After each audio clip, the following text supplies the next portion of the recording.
they've actually showed this, that people that take cough suppressants when they're sick actually have a much higher risk of getting pneumonia because they never actually get it out. They're suppressing the cough. Hey, so what's up guys? We're gonna be shooting today on the mindset, and we're gonna be continually doing all these different mindset videos. One of the things I'm learning, the more and more we work with patients over the last 10 years, is that good nutrition, good exercise, good information on what they need to do, good plans, all those things are very important. But what you don't realize, and most people don't really realize, is it has very little to do with the what, and it actually has a whole lot more to do with the why. And so many people are trying, and they have this great eating plan, and that's why there's always a new fad diet out there. I mean, if you're watching right now, just to yourself, raise your hand if you've tried the Keto diet, the Paleo diet, the South Beach diet, the what's the other one where they had only protein and no food? The Atkins diet. So just raise your hand if you've done that before. We've all tried all these different diets, and there's a reason there's a new one each year, and it's because of one main thing: is it has nothing to do, or it has very little to do. That's about 10% maybe of the plan is diet. It actually has to all do with what's between your ears, how you're seeing things, and what keeps you from continuing on with a plan. So the next 21 days, part of me shooting these videos for the next 21 days on mindset is all about shifting your thinking so you can actually shift your health.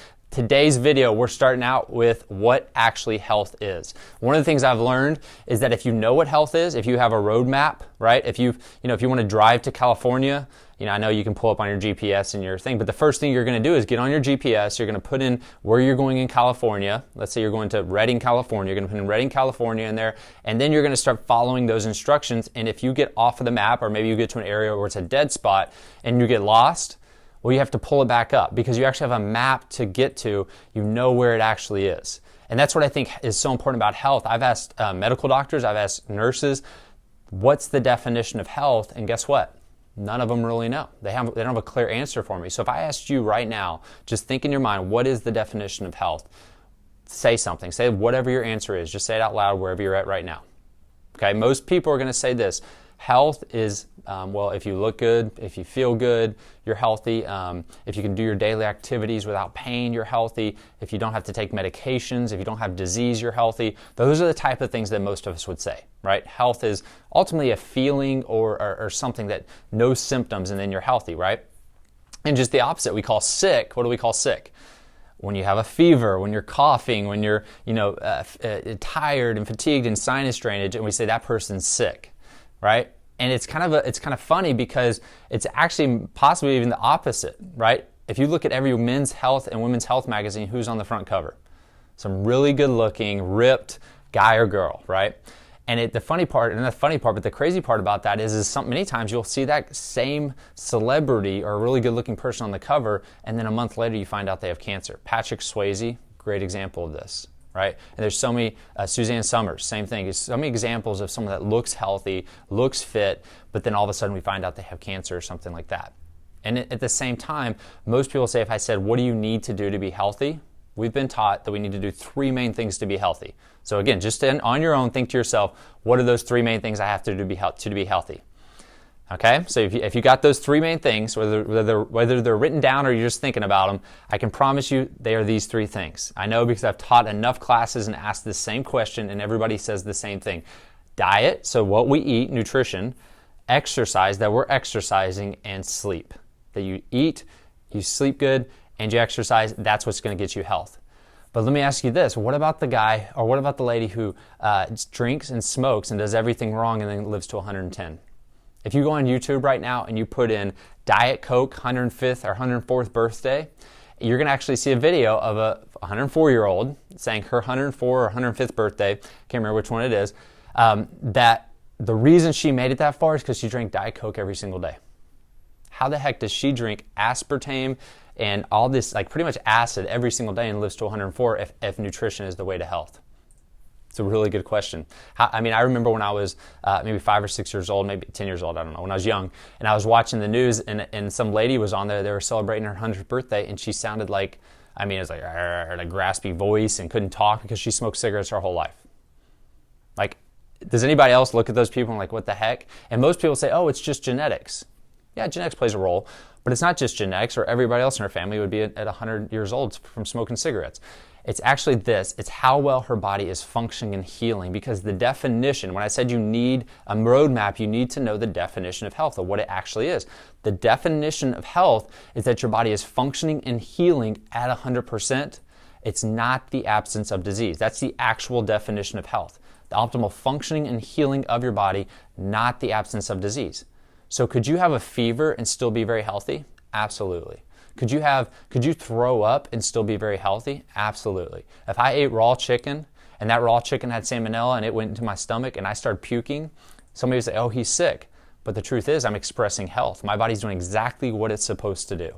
And that's the mind shift there, right there, is that when you have a fever, you're not sick. Your body's raising its temperature to get rid of a virus or bacteria so it doesn't take over your body.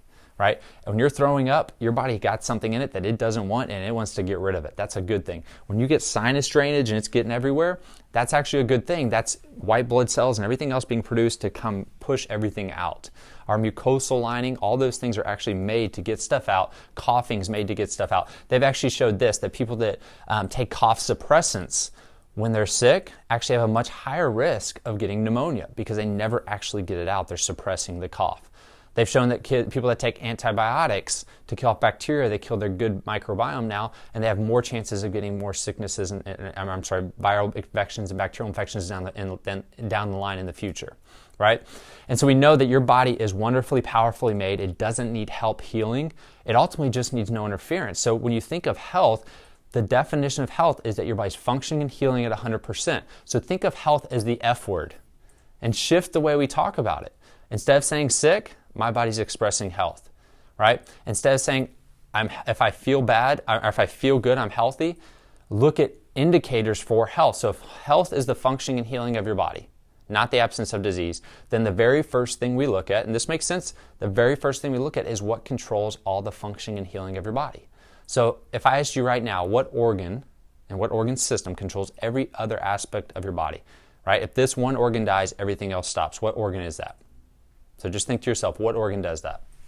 It's right between your ears again, right? It's the brain. So your brain controls everything. We know if your brain stops, everything else stops. However, if your heart stops, they can regenerate that heart. If your kidneys aren't working properly, they can replace or even take out one of your kidneys, right? So all organs are important, but the one that starts the system of everything else is the electrical control system of your body is your brain. It runs everything else.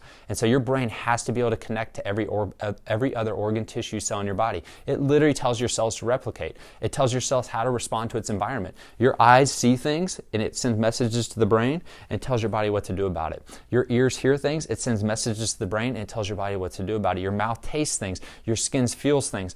All those things are messages to the brain, and the brain responds by sending signals down your spinal cord, and those signals go down your spinal cord, they go out nerves. Think of the nerves almost like branches from a tree.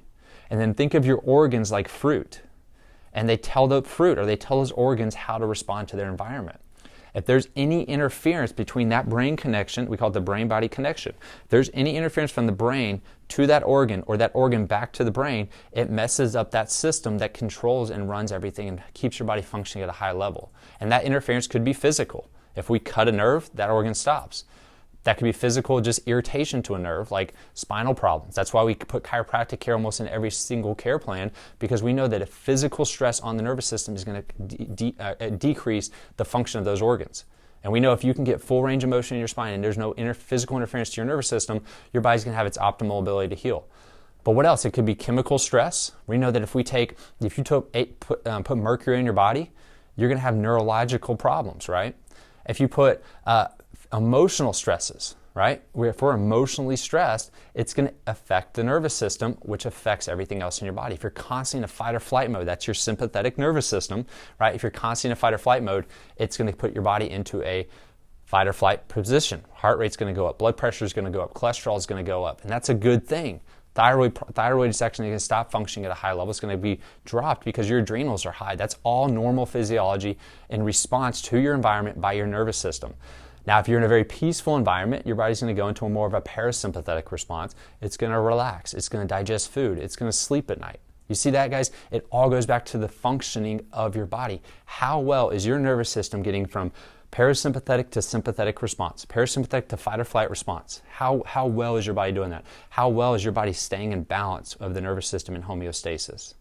And so understanding that concept right there, when you have a symptom, if you're in pain, your first thought is, why is my body producing this pain? Not how do I get rid of the pain? Why is my body producing this pain? And if you can say, okay, my body's producing this pain, there must be some sort of irritation to that nerve causing pain. Now we can start to look for the irritation to that nerve. Or, why am I not using the restroom every single day? Why am I not going number 2 every single day? Why do I feel bloated all the time? Right? Why do I feel like I'm inflamed all the time?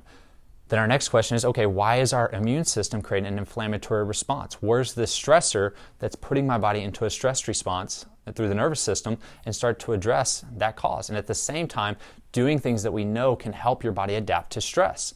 Chiropractic care helps your body adapt to stress. Adaptogenic herbs help your body adapt to stress.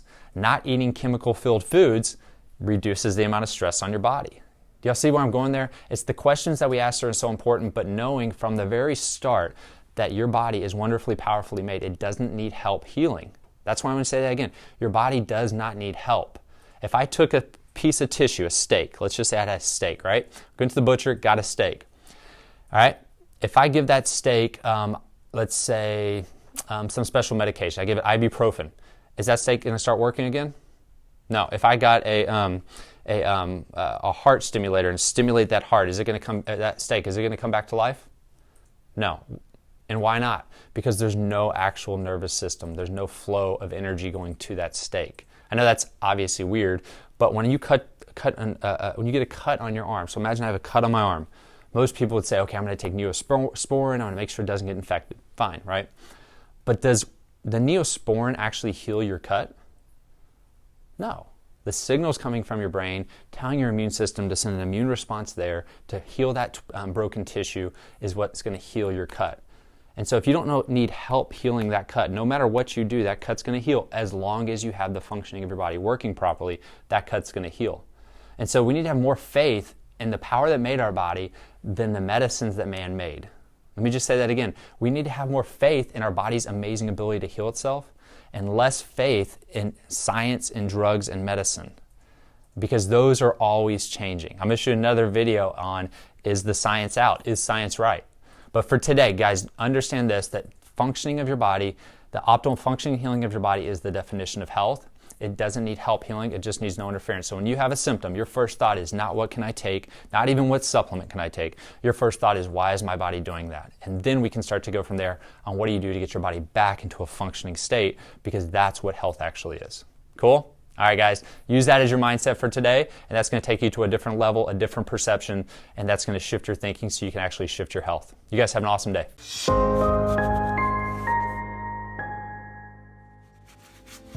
Hey guys, thanks so much for watching this video. If you want to connect with us and learn more, we're constantly shooting information or shooting videos. We actually have a blog as well, and we have a website where you can learn so much more. If you want help with your health, you can actually connect with us, come into our clinic, or jump on a phone call with us and see if we can help you. To do that, go to the links below in the information area and click those areas, and then you can move forward and see how we can actually address and help you with your health issues as well.